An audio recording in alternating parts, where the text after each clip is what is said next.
What's up, guys? Welcome back to Newswave. Before we start, we did have our winner for the Super Nintendo Classic. We were pulling the last one from the drawing that we did have. Now another one will go down there, don't worry. But congratulations to Carson. Carson won the third Super Nintendo Classic that we gave away. It's going out to him now, and he should be getting it pretty soon. So, of course, that means we have another drawing coming up. That's right, that'll be done at 75,000 subscribers. It's crazy to think we're coming up to that 100,000 mark sooner than I thought. So that's pretty cool. Now the 75,000 sub giveaway, we're gonna do two on the way to 80,000. Thought that was pretty cool to do 3 Super Nintendo Classics. I think that worked out pretty well, I would say, but we're going to do 2 different giveaways. So the first one will be at 75,000, and I really like this giveaway because I think it looks really cool, and that is the Figma statue, and it's going to be Link from Twilight Princess, and this is a really cool looking statue. All you need to do is go down to the link in the description, and you can enter, and we'll do that drawing at 75,000.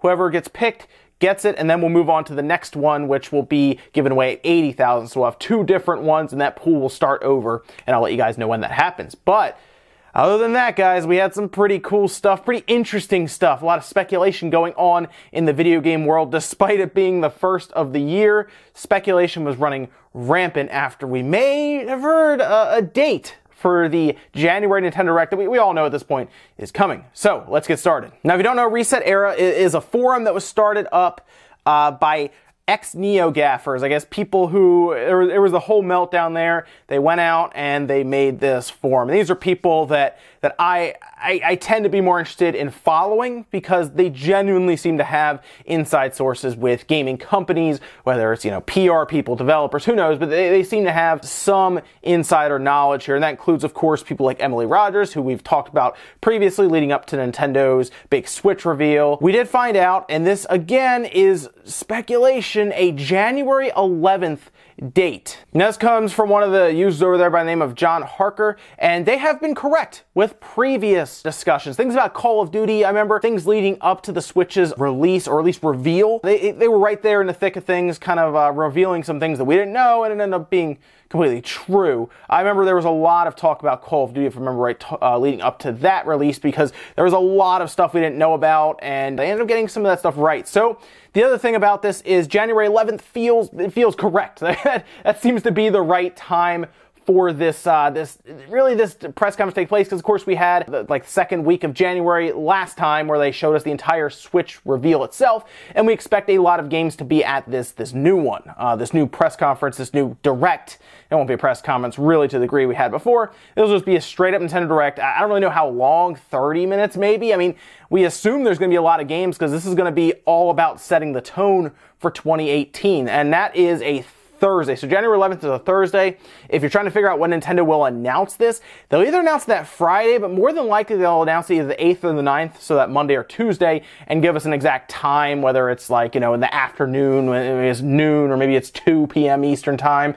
It's going to be probably around there, but expect some kind of announcement a few days before, since that's kind of how they do it. Now, of course, we're all trying to figure out what could be at this Nintendo Direct. If it's showing up January 11th, it could pretty much be anything at all going into 2018, because they need to set the stage for 2018. 2017 was great for the Switch. They had some awesome games, big first-party games that helped pull that system through its early life. And now the second year, I think, is when we're going to see more third-party developers at least announce their games. Not necessarily release them even, but at least give us an idea that these are coming, these are happening.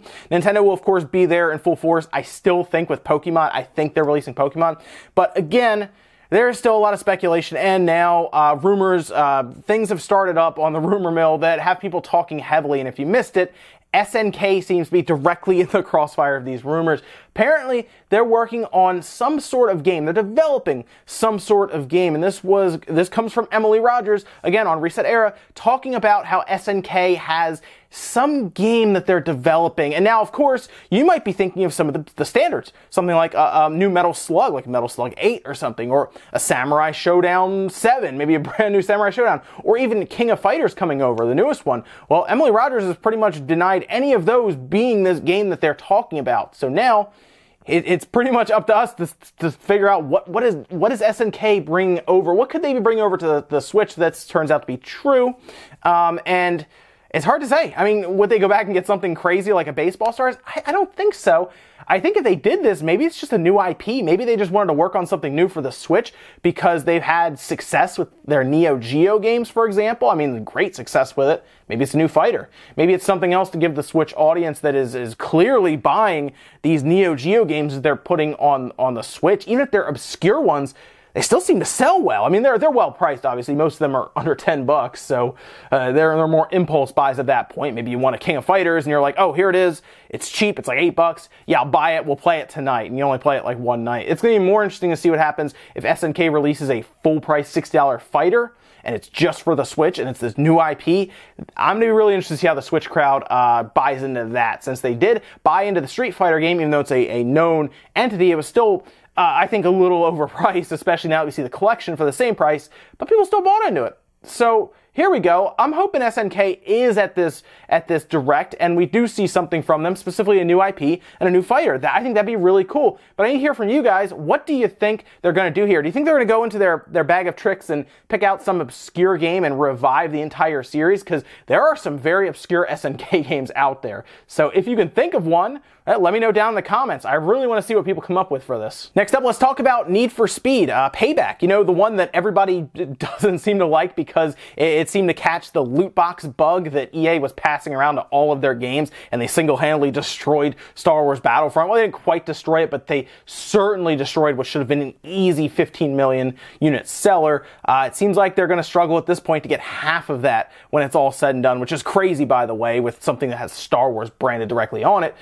But they're at least trying with Need for Speed Payback because that fell off the sales charts like a rock. Now, there is one mode that people really want in Need for Speed, and that is a big free roam online mode. And it looks like EA is going to be giving that to fans as a free update. And this was posted on their Twitter account. It was posted on the 1st, so right away, boom, they're saying, let's go into 2018 with a free roam online mode where you and a bunch of other people can drive around online in a large world. I guess it's a large city you can drive around in.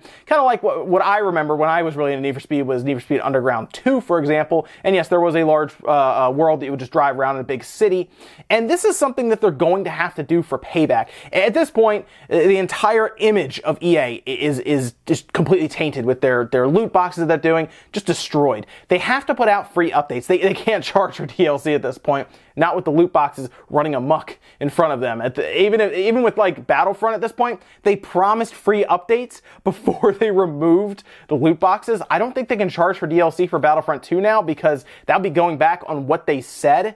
It was a weird chain of events for that game. I know I'm getting away from Need for Speed here, but they originally promised free DLC, and then they added the loot boxes, and they removed the loot boxes, so now they're still left with this free DLC that I assume they have to add to Battlefront. And Need for Speed seems to be the same way. They're not really removing loot boxes from there, because they didn't get the backlash they did for Star Wars, but at least it looks like they're adding something meaningful in the large open world online free roam. I just want to make people are left to enjoy it. Let me know if you're still playing Need for Speed or if you just put it down right away. Maybe this would get you to come back. I need to hear your guys' thoughts on this one. And in our last bit of news, let's talk about something kind of interesting, kind of cool here.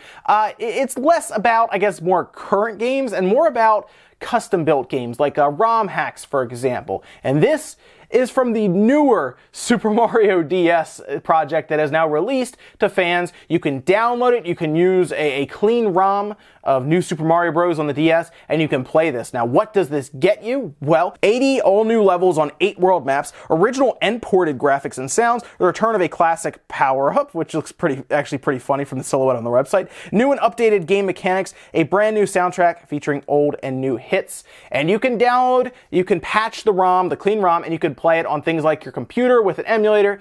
Again, just make sure you actually have the game so you can at least be legally covered for that. Not that anyone's probably going to bust down your door for this, but if you have it, it's obviously it's legal. So you can either play it on your computer through an emulator. They give you all of those details on their website. You can also play it on R4 card or I believe the Wii U, because there is an emulator, I believe, for the Wii U that you can use. But this is really cool. I mean, this is like the game just completely reinvented. So if you really liked New Super Mario Bros. On the DS, go get this and play it. It seems relatively easy to patch the ROM, and at that point, you have an entirely new game. Now, I'm going to be checking this out myself, probably today when I have a little bit of time, because I like New Super Mario Bros. A lot on the DS, and I'm all for more Mario. I mean, 2D Mario is awesome, so I'll be playing this for a little bit, but let me know if any of you guys are interested in this. Maybe you've been following this project or this scene, and just let me know if this is exactly what you wanted from this, because, hey, it's more Mario, so I'm ready. Ladies and gentlemen, that's going to do it for Newswave today. If you enjoyed the video, hit the like button, really helps out. Let me know what you think about